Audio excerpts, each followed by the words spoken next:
Telangana Congress party తలుపులు తెరుచుకున్నాయి. పార్టీలోకి రావాలనుకుంటున్న ఇతర పార్టీల నేతలకు హస్తం వెల్కమ్ చెబుతోంది.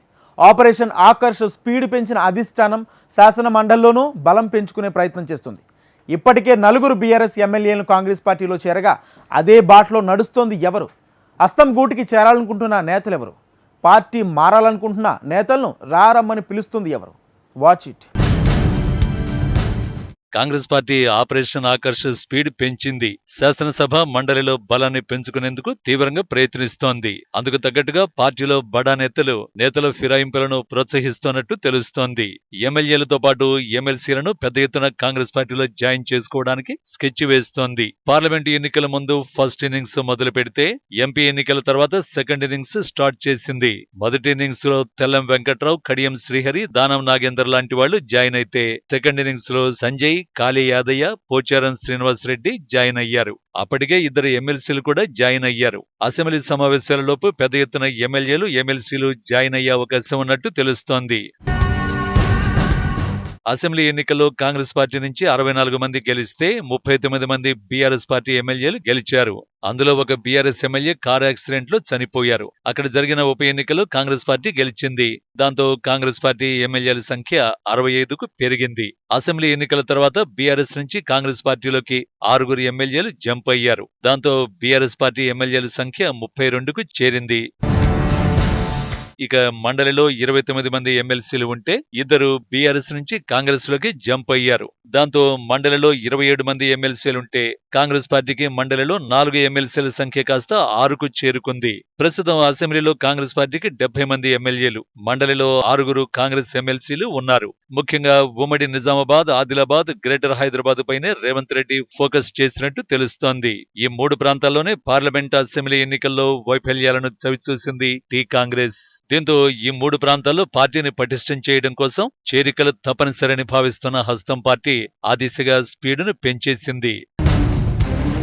అందులో భాగంగానే పోచారం శ్రీనివాసరెడ్డి చేరిక అంటున్నారు కాంగ్రెస్ నేతలు. సీఎం రేవంత్ రెడ్డి స్వయంగా పోచారం ఇంటికి వెళ్లి పార్టీలోకి చేర్చుకోవడంతో చేరికలపై కాంగ్రెస్ ఎంతో ఫోకస్ పెట్టిందో అర్థం చేసుకోవచ్చంటున్నారు విశ్లేషకులు. మరోవైపు జానారెడ్డి జన్మదినం సందర్భంగా ఉప్పల్ బీఆర్ఎస్ ఎమ్మెల్యే జానారెడ్డిని కలవడం చేరికకు సంకేతమే అంటున్నారు హస్తం పార్టీ నేతలు. కేవలం ఎమ్మెల్యేలే కాదు, పలువురు ఎమ్మెల్సీలు కాంగ్రెస్ తీర్థం పుచ్చుకోనున్నారని సమాచారం. పార్టీలో చేరాలనుకునే ఎమ్మెల్సీలు జానారెడ్డిని సంప్రదిస్తోన్నట్టు పార్టీలో పెద్ద ఎత్తున చర్చ జరుగుతోంది. అయితే మండలిలో కాంగ్రెస్ పార్టీకి బలం లేకపోవడంతో మండలిలో సగానికి పైగా ఎమ్మెల్సీలను జాయిన్ చేసుకోవాలని చూస్తున్నారట.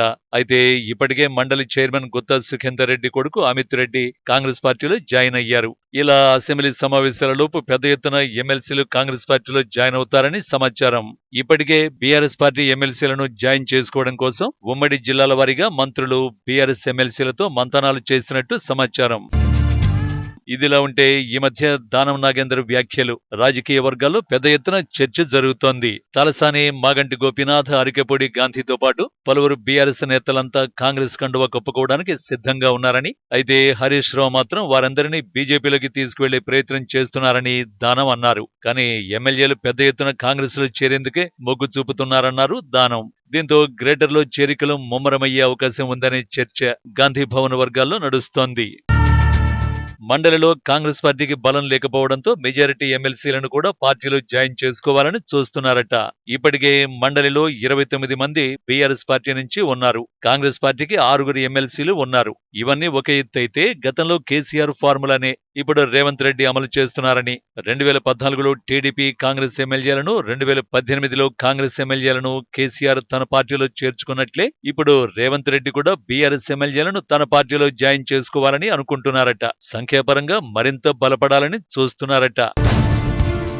ఇదంతా ఒక ఎత్తైతే కాంగ్రెస్ పార్టీలో బీఆర్ఎస్ ఎమ్మెల్యేల జాయినింగ్స్ ను కాంగ్రెస్ లోని కింది స్థాయి కార్యకర్తలు మాత్రం తీవ్రంగా వ్యతిరేకిస్తున్నారట.